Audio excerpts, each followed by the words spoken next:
We'll start. Yeah.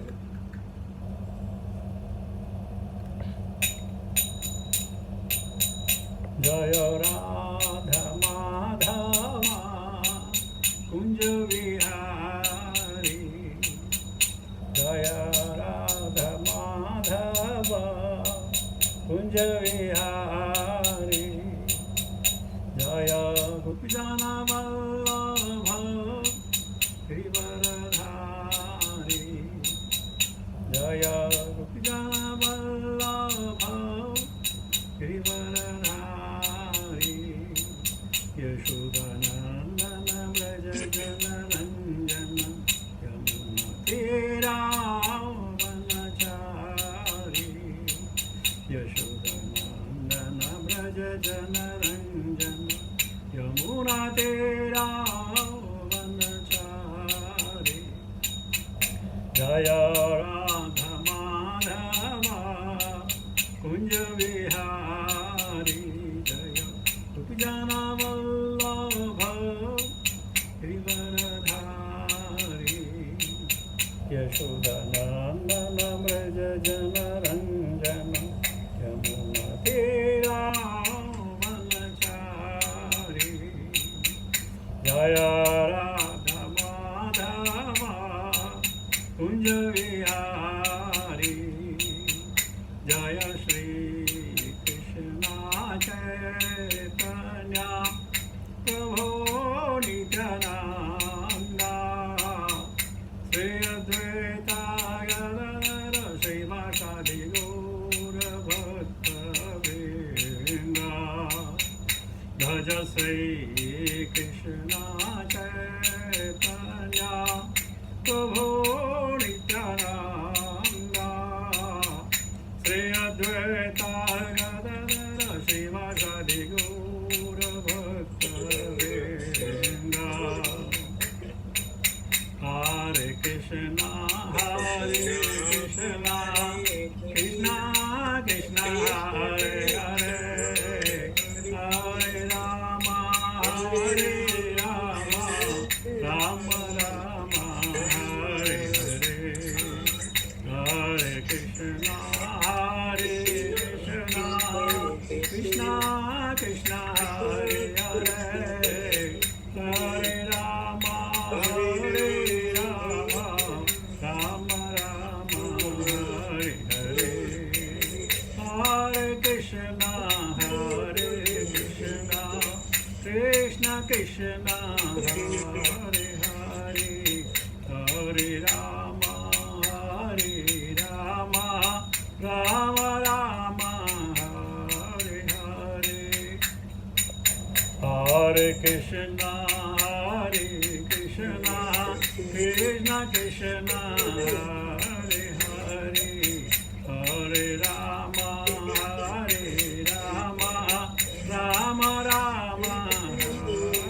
हरे, हरे कृष्णा कृष्ण कृष्ण हरे हरे, हरे राम राम हरे हरे, हरे कृष्णा कृष्ण कृष्ण हरे हरे, हरे राम राम राम हरे हरे, हरे कृष्णा कृष्ण कृष्ण हरे हरे, हरे राम राम राम हरे हरे, हरे Krishna Krishna Krishna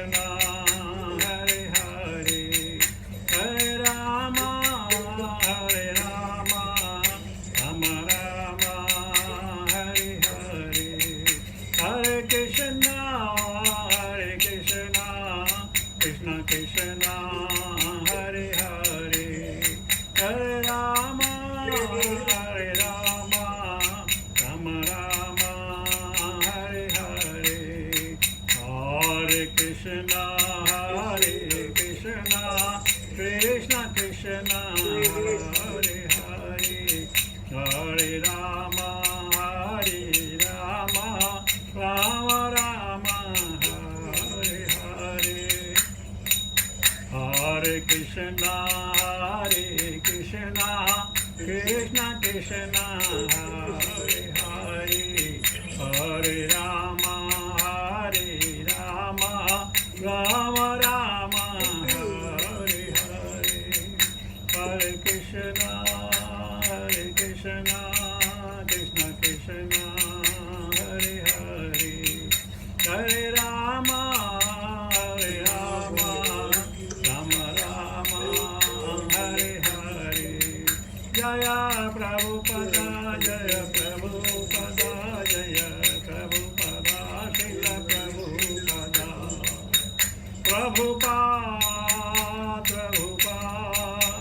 Prabhupada Jaya Srila Prabhupada Gurudev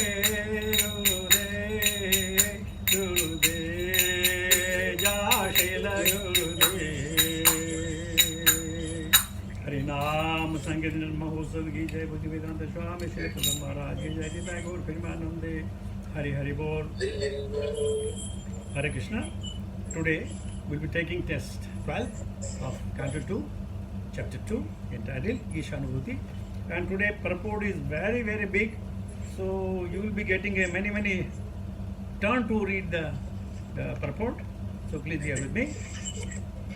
Om Namo Bhagavate Vasudevaya. Om Namo Bhagavate Vasudevaya. Om Namo Bhagavate Vasudevaya. Narayanam Namaskritya Naram Chaiva Narottamam Devim Saraswatim Vyasam Tato Jayamudiraye Nashuprayeshu Bhadreshu Nirityam Bhagavata Sevaya Bhagavati Uttama Shloke Bhakti Bhavati Naistiki. So text 12 today. Adina Leela Asito Kshano Lasa Bhrubhanga Samsuchita Bhuryanugraha Ichate Chintamaye Mayaneshware Yavan Mano Dharanyavatishtade Adina Leela Site Chano Lashat Bhrubhanga Samsuchita Bhuryanugraham Ichate Chintamayamena Ishwaram Yavan Matho Dharanyavatishtade Adina Leela Site Kshano Lasat Bhrubhanga Samsuchita Bhuryanugraham Ichate Chintamaye Menishwarim Yavan Mano Dharanyavatishtade Adina अत्यंत उदार then रहित लीलाएं असित हाथ ईक्षण चितवन में उल्लसत चमकता भूभ्रंग भौएं का बांकपन समसूचित सूचित घूरी विशाल अनुग्रहम वर या कृपा इच्छते एकाग्र करके चिंतामयम दिव्य एनम इस विशेष ईश्वरम परमेश्वर की यावत जब तक मन धारणया ध्यान से अवतिष्ठते स्थिर किया जा सकता है. So translation purport by divine grace Bhaktivedanta Swami Srila Prabhupada. भगवान की भव्य लीलाएं तथा उनके हास्यमय मुख की उल्लासमयी चितवन उनके व्यापक वरदानों के संकेत हैं.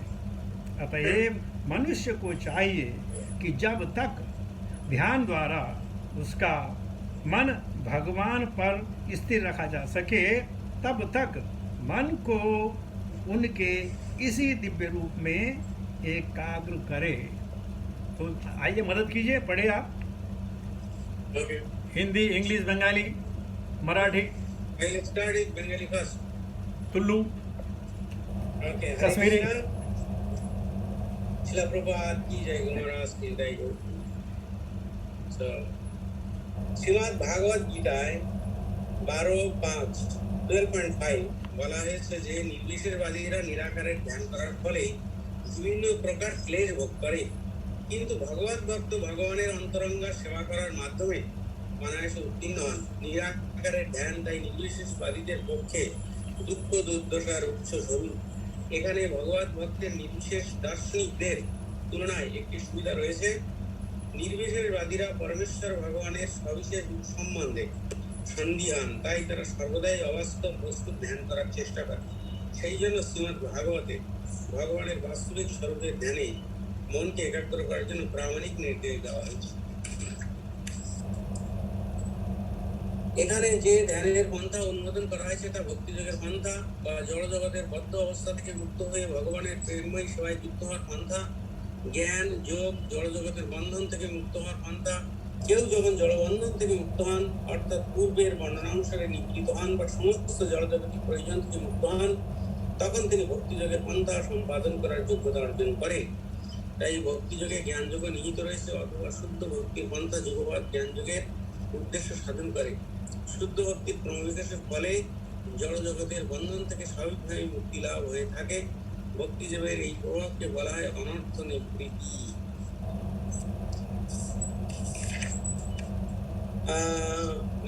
Mataji, from there you can read Anartha Nibriti. Anartha Nibriti is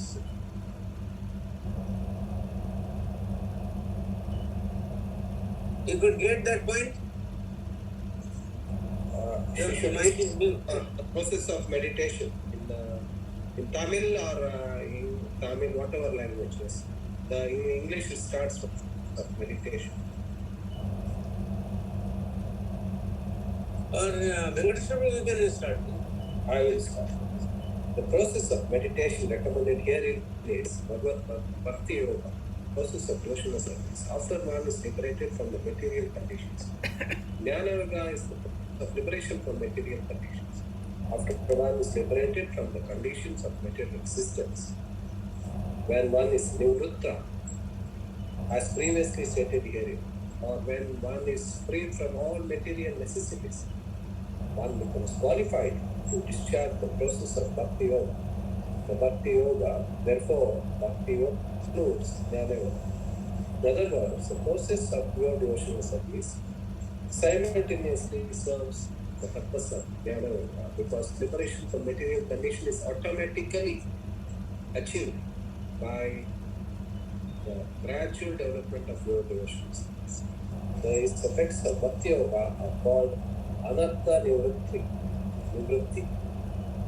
Things which are artificially acquired gradually disappear along with the progress of Bhakti Yoga.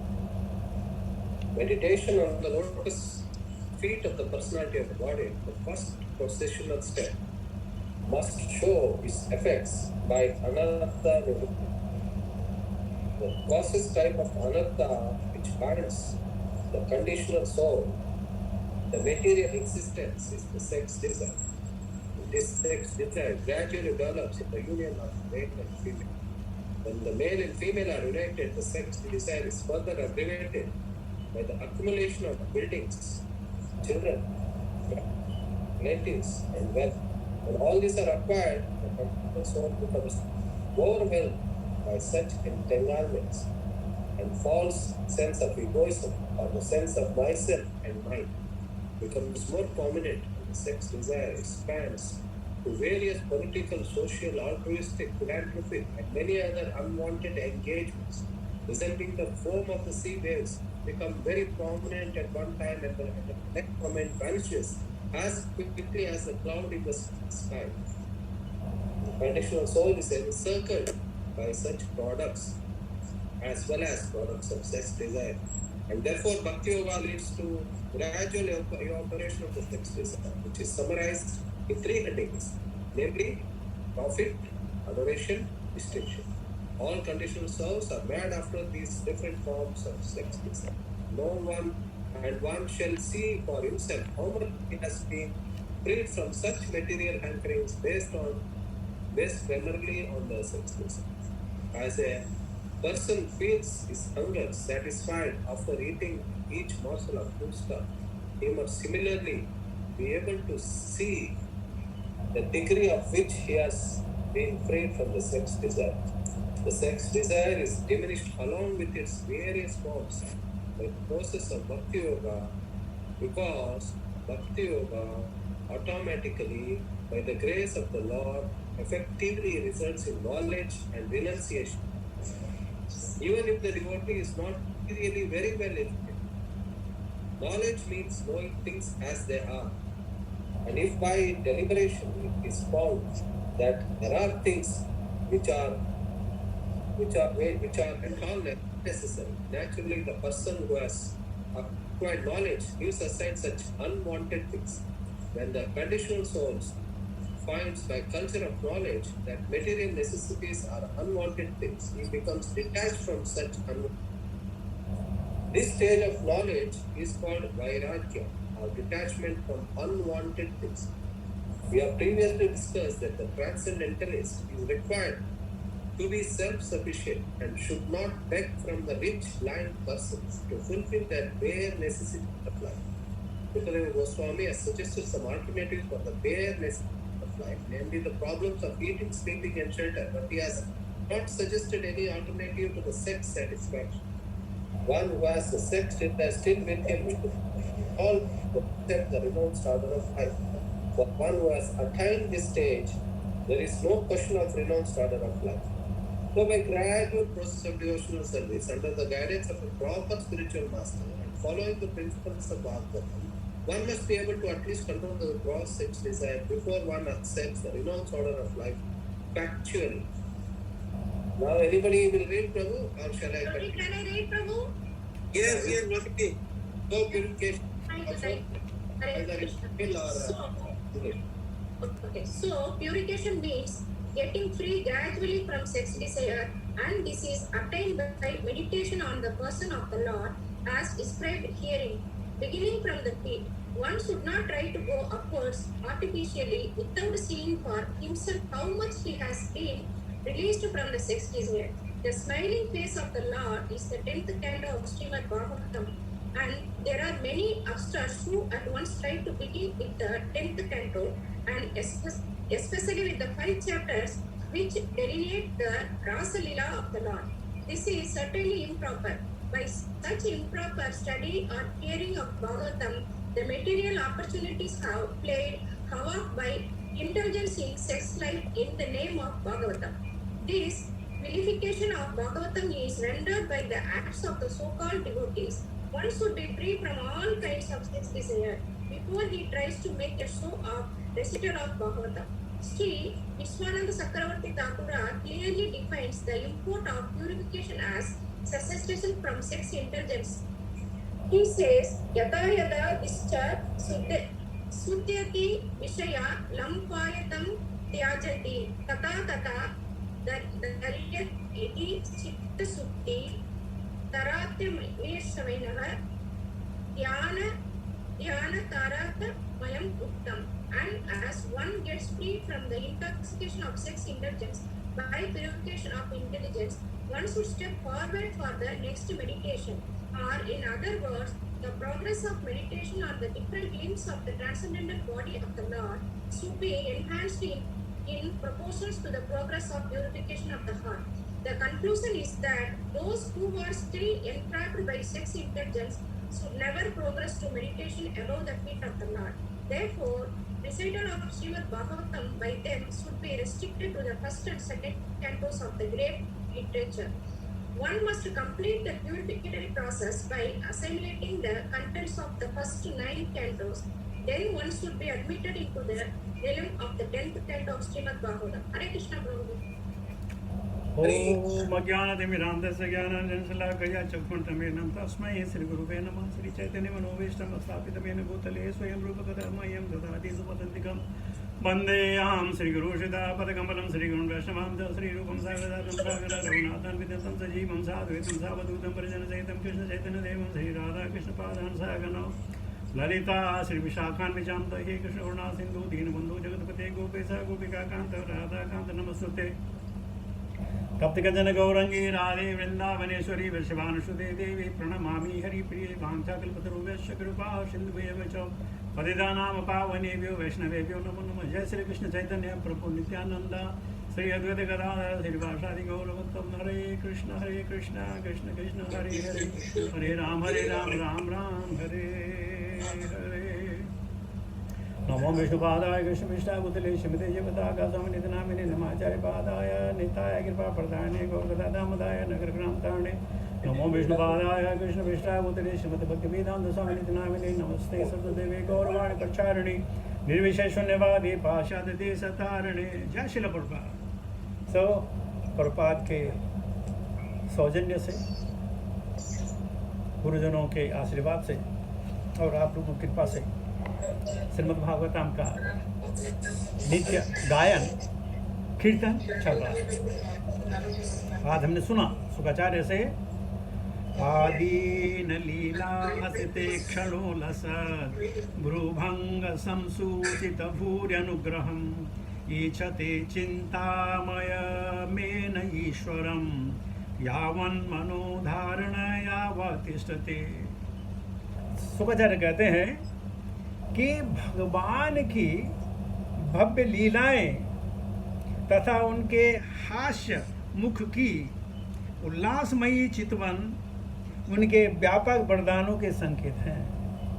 अतएव मनुष्य को चाहिए कि जब तक ध्यान द्वारा उसका मन भगवान पर स्थिर रखा जा सके, तब तक मन को उनके इसी दिव्य रूप का एकाग्र करना चाहिए। तस्मात् एकेन मनसा भगवान सात्वतां पति ही श्रोतव्य कीर्तव्य ध्येय पूज्य नित्यदा। शुकाचार्य पहले बता चुके थे एकेन मनसा। अब यह क्या हमारी एक से ज्यादा मन है? मन के यानी माइंड या बॉडी, क्या हमारे एक से ज्यादा मन है? तो क्यों कहता है एकेन मनसा, यानी कि हमारे विचार इतनी ज़्यादा हैं, असंख्य हैं, और उन विचारों में काम वासना ज़्यादा है। जब आदमी जवान होता है तो काम वासना उसे सेक्स चाहिए, और जब बूढ़ा हो जाता है तो उसको जो है पैसा चाहिए। पैसा ये भी वासना है, कितना कमाऊं कितना कमाऊं कितना कमाऊं। कुछ दिन पहले मैंने आपको, शायद 2-3 महीने पहले एक आपको एग्जाम्पल दिया था। एक बहुत धनाढ़ व्यक्ति था, वो किसी गुरु के पास गया, पंडित के पास गया, बोला देखो यार मेरे हाथ में क्या है। तो उसने देखा कि बाप रे बाप, तुमने 7 पुस्तों के लिए 7 जनवरी से आपने जो है पैसा कमा के रख दिया, भाई आप तो बड़े भाग्यशाली हो।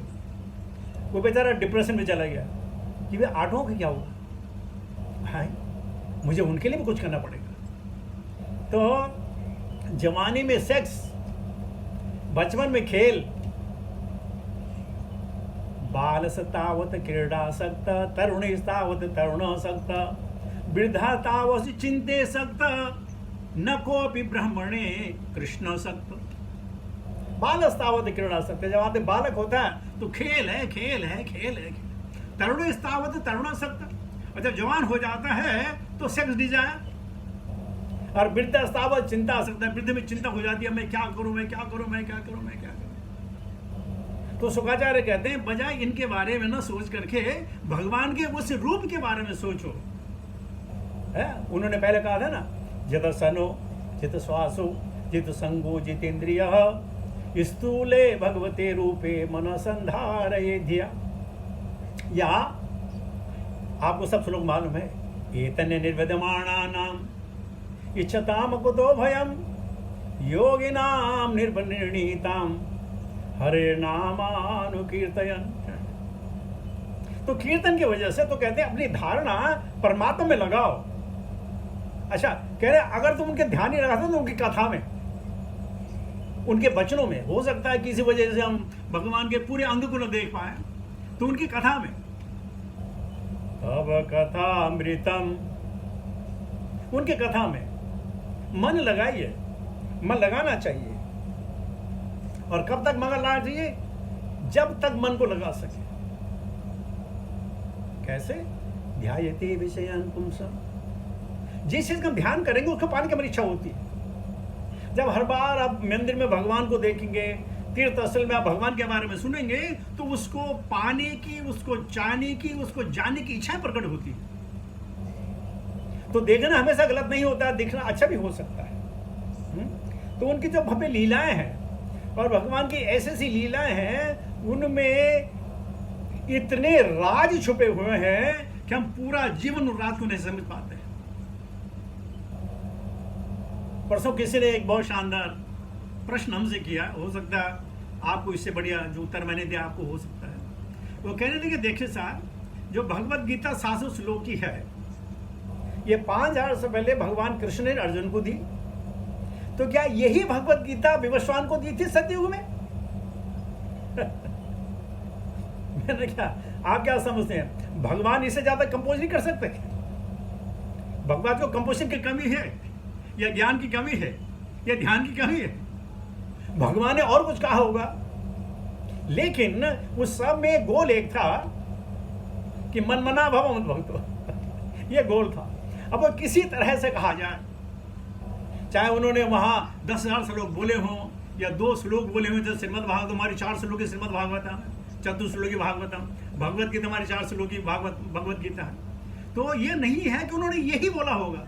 और मैंने कहा ये बोला होगा तो उसमें कहाँ आ गया धर्म क्षेत्र कुरुक्षेत्र समवेत विश्व, वो कहाँ से आ गया? उसमें 700 श्लोक में ये भी तो श्लोक है, वो श्लोक तो वहाँ नहीं आएगा। इसलिए भगवत गीता जो है वो है ईश्वर, प्रकृति, पुरुष, कर्म और जीव, इसके बारे में है। अब भगवान किसी तरह से समझा सकते हैं, लेकिन क्योंकि बहुत सारे लोगों को ज्ञान न हो तो आप कहेंगे चलो हाँ भाई यही भगवत गीता है, ये बोला और कुछ नहीं बोला। लेकिन तब आप भगवान को लिमिट कर रहे हैं। आप भगवान ने भाई इतने बोल सकते हैं।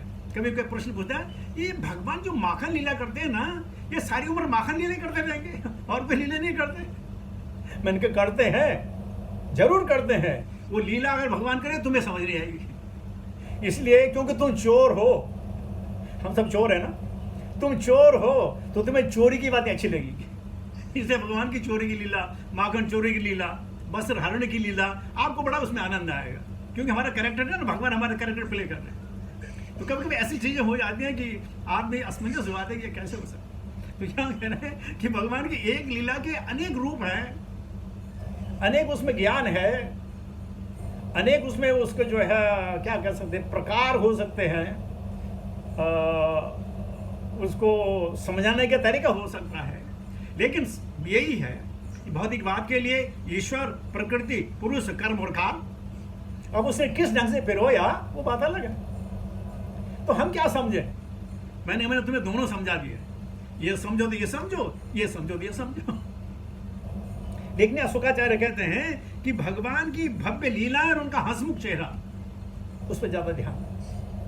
भगवान की जो चिंतन है वो कभी कभी उल्हाना दिया गया शास्त्रों में कि किसी भी गोपी ने भगवान को पूर्ण रूप से देखा ही नहीं। बोले कैसे हो सकता है? बोला ऐसे कि जैसे भगवान अपने घर से निकले या भगवान गाय चराने जाएं या गाय चरा के घर में आए, तो जिस गोपी ने भगवान का जो अंग पहले देखा वह उसमें इतनी मोहित हो गई कि बगैर देखने को टाइम ही नहीं मिला। किसने कपोल देखे, किसने भूमि देखी, किसने उनके केशव घुंघराले बाल देखे, किसने पीताम्बर देखा, किसने उनकी मुंडी देखी। जो देखा देखते रह गए, आगे नहीं निकली बात। और कैसे देखते रहे? वो ये गोपिकाएं जो थी, एक दफा नारद ने कहा ब्रह्मा जी को कि ब्रह्मा जी, ये जो गोपांगनाएं है ना, ये तुम्हारी बहुत चुगली करते। बोला है मेरी चुगली? क्या चुगली की मैंने? बोले वो कहती है ना, इस ब्रह्मा को ना इसको बनाना नहीं आता, इसको रचना करनी नहीं आती, ये बेवकूफ है। बोला कैसे? क्या किया मैंने? बोला तुमने उनकी आंखों में पलकें दे दी हैं, और जब वो पलक झपकती हैं तब भगवान अदृश्य हो जाते, तो कहते हैं तुम्हें बनाना नहीं आता, तुम किसी काबिल नहीं हो, आगे हो नहीं आपने। तो एक क्षण के लिए भी भगवान ओझल हो जाए तो उनके लिए युगायतम निमेषेण चक्षुषा प्रावृषदायितम शून्याय जगत सर्वम। जगत जो है शून्य हो जाता है, शून्य हो जाता है। तो जो चितवन है भगवान की, उसको देखने के लिए सब लालायित रहते हैं। और हमने देखा जो चैतन्य महाप्रभु के झारखंड के जंगल में जब जानवर उनको देखा, उनकी वो सुनी, तो सब स्तब्ध रह गए। इतना सुंदर व्यक्तित्व हमारे सामने आया, तो सब सुख खो के बैठ गए। तो शुक्राचार्य कहते हैं ये आप ध्यान रखिए। ज्यादातर हमारा ध्यान क्या होता है, तरुणी तावत तरुणा सकता, ये सिर्फ पद्म पुराण से है। लेकिन हम जब छोटे बच्चे थे तो हम जब स्कूल जाते थे, हमको दो चीज़ें सिखाई जाती थी। हर रोज उसको प्रार्थना करते हैं, दो चीज़ें हमको बताते थे। वो थे हे प्रभु आनंद दाता ज्ञान हमको दीजिए, शीघ्र सारे दुर्गुणों को दूर हमसे कीजिए। ये हम हर रोज करिए, कई साल तक हम बोलते रहे। हे प्रभु आनंद दाता, ये आनंद के घन सागर, ज्ञान हमको दीजिए, हमको ज्ञान दीजिए। कैसा ज्ञान दीजिए, शीघ्र सारे दुर्गुणों को दूर हमसे कीजिए। हमारे अंदर जितने अवगुण हैं वो हमसे दूर हो जाएं। और ये तुम कर सकते हो, हमारे बस की बात नहीं है। आप ज्ञान देंगे, अगर मुझे पता चला क्या अच्छा है क्या बुरा है, हो सकता है मैं उसको त्याजूं, हो सकता है उसमें मेरी लालसा ना बने। तो ज्ञान आपको देना है। ऋषि का भगवान कहते हैं ना, ज्ञान दीपे न भाषण। भगवान तो ज्ञान देते हैं। बुद्धि बुद्धिमतामस्मि तेज तेजस्विनाम, भगवान कहते हैं। और हम क्या कहते हैं, अहंकार विमूढ़ात्मा प्रताहमिति मन्यते, कि मेरे द्वारा है, मैंने ये किया, मैंने वो किया। और परमात्मा क्या कहते हैं, हाँ, इस प्रकार मिथ्या जगत में मैं और मेरा, me and mind, that creates the boundary that we can't go. So कहने का मतलब था कि एकाग्र बुद्धि से हमारी चिंतन बहुत तेज है, इसलिए हमें बार बार भगवान को ध्यान करना है, भगवान की वाणी को, भगवान की कथाओं को, भगवान की चितवन को, और तब भगवान के भक्तों को। अगर हम भगवान के भक्तों को चिंतन करेंगे ना, चाहे प्रहलाद हो, चाहे नारद ऋषि हो, चाहे ध्रुव हो, चाहे और जैसे हो, पांडव हो, या ब्रजवधु हो, ब्रज कन्याएं हो, अगर उनका हम ध्यान भी करेंगे तो स्वतः ही हमारा ध्यान भगवान पे चला जाएगा। कहते हैं अगर आप भगवान की बात करेंगे तो आपको वैष्णवों के उदाहरण देने ही पड़ेंगे, और अगर आप किसी वैष्णव की बात करते हैं तो आपको भगवान को उदाहरण देना पड़ेगा। इस वैष्णव ने इस प्रकार से मुझे मालूम नहीं है कि मैंने कल आपको कहा कि किसी को कहा, महाराष्ट्र में एक संत हुए, मैं उनका नाम भूल रहा हूँ। वो कई दिन भूखे रहे और एक दिन उनकी भिक्षा में उनको थोड़ा आटा मिला, थोड़ा घी मिला। तो अपनी कुटिया में आए, कुटिया में उन्होंने, आटा था सिर्फ एक रोटी का, कई दिन के भूखे थे, उन्होंने रोटी बनाई। और रोटी बनाने के लिए जैसे उन्होंने नीचे रखी घी को पिलाने के लिए, ये कुत्ता आया, रोटी लेकर चला गया। शायद मैंने कल आपको बताया, मुझे ध्यान नहीं है, चला गया। अब ये जो सन्यासी थे ये कुत्ते के पीछे भागे, रुक जा रुक जा रुक जा रुक जा। तो गांव वाले लोग हंसने पड़े, अरे वाह बड़ा वैराग्य बनता है, भूख के मारे देखो कुत्ते से अपनी रोटी छीन रहा। उसने बोला नहीं, मैं रोटी नहीं छीन रहा हूँ, मैं कुत्ते को कह रहा हूँ अरे घी तो लगाने दे, घी के साथ खा भाई, रोटी कोरी कैसे खाएगा, घी के साथ खा। तो हम संतों की जो चीज हम समझ नहीं पाते, हम समझते अरे वो कुत्ते के पीछे रोटी के लिए भाग रहा, वो नहीं बोलता है चुपड़ी रोटी खा भाई। तो इस प्रकार बचपन में हमने सुना है। और हम क्या कहते थे, बचपन में हमें बताया गया था कि विद्या आरंभ करने से पहले सरस्वती का ध्यान करो। हम कहते थे सरस्वती नमस्तुभ्यं वरदे काम रूपिणी विद्या आरंभ करिष्यामि फिर भवतु मे सदा। हे सरस्वती नमस्तुभ्यं, सरस्वती को प्रणाम करते हैं। यहाँ भागवत में हम कहते हैं ना, भगवान यहाँ सरस्वती को प्रणाम करते हैं। तो बचपन में हमें हमारे किसी ने बताया सरस्वती नमस्तुभ्यं वरदे कामरूपिणी विद्या आरंभ करिष्यामि तिर्भिर्भवतु मे सदा। इस तिर्भव से, इस अंधकार से मुझे निकाल। तो जब तक हमें बचपन से ये चीजें, तब हमें इसका अर्थ मालूम नहीं था, वो रट लिया, आज भी याद है। कितने सालों के बाद आज भी याद है, कम से कम 50 साल तो हुई होंगे, उसके बाद याद है, क्योंकि अच्छी चीजें हमें से याद रह जाती है। और भगवान की जो चितवन है, और हम क्या कहते हैं भगवान को, अगर भगवान विष्णु की स्तुति की जाए तो हम कहते हैं शांताकारं भुजगशयनं पद्मनाभं सुरेशं विश्वाधारं गगनसदृशं मेघवर्णं शुभांगं लक्ष्मीकान्ताकमलनयनं योगिर्विद्यानगम्यं वंदे विष्णु भवहरं सर्वलोकैकनाथं। हजारों तरीके से हम भगवान को याद कर सकते हैं, या कृष्ण को याद कर सकते हैं हम। कस्तूरी तिलक ललाट पटले वक्षस्थले कौस्तुभं नासाग्रे गजमौक्तिकं करतले वेणुकरे क्वङ्कणं सर्वांगे शरचन्दनं सुललितं कंठे च मुक्तावली गोपास्त्री परवेशितो विजयते गोपाल चूड़ामणि। हजारों हजारों चीजें हैं, हम भगवान को याद कर सकते हैं। साउथ इंडिया में तो लोग बहुत एक्सपर्ट होते हैं भगवान का, चाहे वो विष्णु सहस्त्र नाम हो या कोई भी हो, या नारायणम जो केरला वाले हैं, वो श्रीमद् भागवतम जो उन्होंने संस्कृत रूप है 1000 वर्सेस ऑफ नारायणियम, या तमिलनाडु में प्रबंधकम थिंग्स लाइक दैट। हजारों तरीके से भगवान को याद कर सकते हैं। कब कर सकते हैं? जब हम रिचमन। और अगर ये याद नहीं कर सकते हैं तो सरल तरीका तो प्रभुपाद ने दे रखा, हरे कृष्ण कृष्ण कृष्ण हरे हरे, हरे राम राम राम हरे। लेकिन हम इसमें भी क्या करते हैं, झोल हो जाता है। बोलते हैं यार जब जबड़े में दर्द हो गया। कहां से जबड़े में दर्द होगा भाई? लेकिन अब बोलते हैं लोग। तो क्या कहते हैं कि एकाग्रता जब तक नहीं होगी तब तक बड़ा मुश्किल है। श्रीमद् भागवत में 24 गुरु आते हैं 11वें स्कंद में, वो सारे के सारे गुरु हैं। उनमें एक चीज बड़ी बेसिस थी, सब में थी एकाग्रता। जैसे द्रोणाचार्य का और अर्जुन का उदाहरण दिया जाता है कि जब इनकी ग्रेजुएशन सेरेमनी होनी थी तो द्रोणाचार्य ने क्या किया, एक पेड़ पर एक हरी पक्षी बिठाई और कौरवों को कहा चलो बाण भेदो, लेकिन बाण भेदने से पहले मैं सवाल पूछूंगा। तो बोले सवाल पूछो। तो दुर्योधन का नाम आया, बोले आ जाओ, चलो सरसैया पे चांद चढ़ो, देखो क्या देखते हो। बोले गुरु महाराज आपकी कृपा से मैं पीछे आसमान देख रहा हूँ, मैं बादल देख रहा हूँ, मैं और चीजें देख रहा हूँ, ये आपकी कृपा से मैं सब देख रहा हूँ। उन्होंने कहा ठीक है बाण बंद मारो।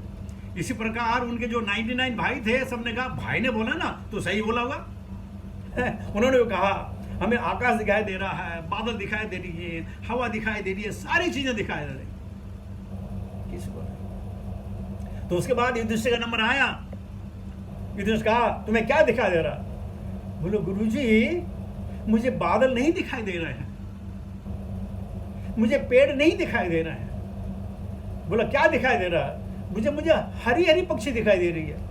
बोला ठीक है तुम हो जाओ। फिर अर्जुन की बारी आई। अर्जुन से पूछा गया सर संध्या करो, देखो क्या देखते हो। बोलो गुरु महाराज माफ कीजिएगा, मैं पेड़ भी नहीं देख पा रहा हूँ, मैं हरी चीज़ों भी नहीं देख पा रहा हूँ, मैं पक्षी को भी नहीं देख पा रहा हूँ। बोले क्या देख रहे हो? बोले पक्षी की आंख देख रहा हूँ। तो बोला सूट एंड एरो। तो एकाग्रता होनी बहुत जरूरी है। आप लोग पता नहीं कितने सालों से चांटिंग कर रहे होंगे। मुझे आज भी जब मैं सुबह उठता हूं तो सारी मानव में एकाग्रता नहीं होती। 1 2 3 4 में अगर हो गई, भगवान की हो गई। तो किसी ने मेरे से प्रश्न किया कि जब एकाग्रता हो ही नहीं तो हम क्यों करें भाई? जब एकाग्रता होनी नहीं है तो हम क्यों करें? मैंने कहा कितने साल से चांट करो? बोले कई साल हो गए। तो मैंने इतने साल चांटिंग करने के बाद 1 2 पे कंसंट्रेशन हो रहा। बोला हाँ वो तो होता है। तो मैंने और चांटिंग कर दो, फिर 4 पे होगा, फिर 8 पे होगा, फिर 16 पे होगा, क्या प्रॉब्लम है? अभ्यास है नहीं तो कौन देगा? अभ्यास तो करना पड़ेगा। आपके घर में एसी चल रही है, आपने एसी बंद कर दी तो ठंड खत्म नहीं होती है, उसको टाइम लगता है, बहुत टाइम लगता है।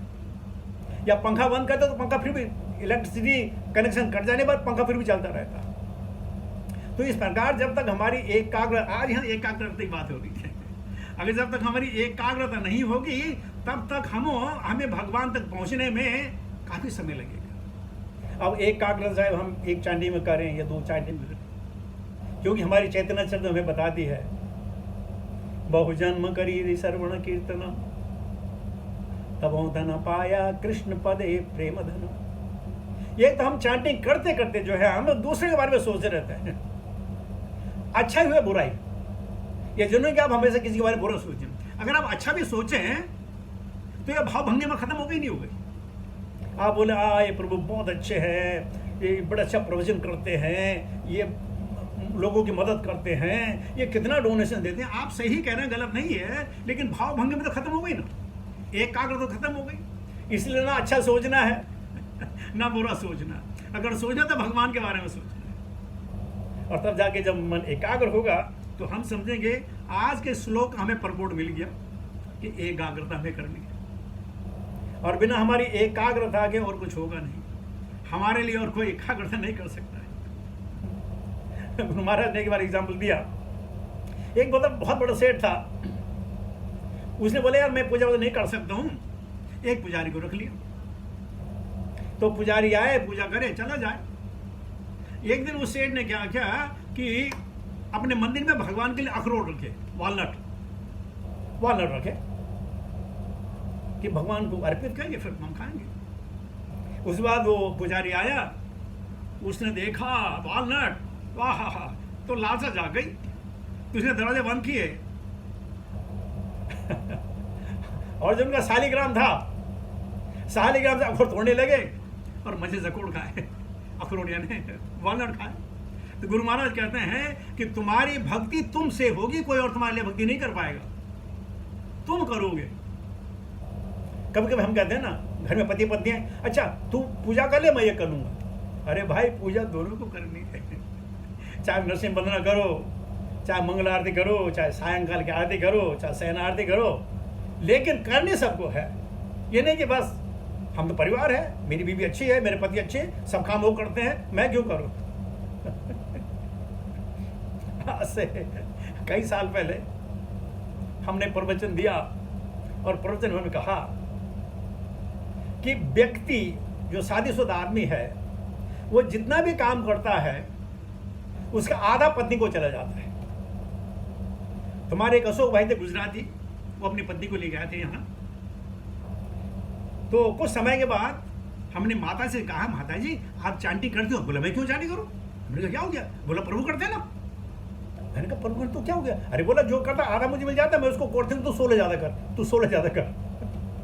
बोला मुझे वैसे आधा मिल जाएगा, मुझे क्यों करने की जरूरत है? लेकिन भक्ति में ऐसा नहीं है। आपके सत्कर्म मिल सकते हैं, लेकिन भक्ति नहीं मिल सकती है। भक्ति तो इंडिविजुअल है। कपिल मुनि ने क्या कहा देवभूति को कि माँ भक्ति तो तुम्हें खुद करनी पड़ेगी, मैं तो नहीं दे सकता। भक्ति उपार्जन का विषय नहीं है, भक्ति तो करने का विषय है। तो इस पर आइए आज इस श्लोक से हम समझे, हमें एकाग्रता करनी होगी और खुद ही करना होगा। दूसरे से माना किसने प्रसाद बनाया और आपने देखा पेट नहीं भरेगा, आपको खुद उसको ऑनर करना पड़ेगा, खाना पड़ेगा। भक्ति भी इसी प्रकार है, कोई कितना भी करे, हमारी भक्ति हमारे लिए। अब हमारी भक्ति कहते हैं ना, इच्छा द्वेष समुद्र हुए ना द्वंद्व मोह न भारत। जब तक हम द्वंद्व से नहीं निकलेंगे तब तक हमारी इच्छा रहेगी, मोह रहेगा, तब तक हम भक्ति नहीं कर पाएंगे। तो आज का सारांश है एकाग्रता, सबको अपना अपना काम करना है भक्ति के लिए। Hare Krishna, thank you very much.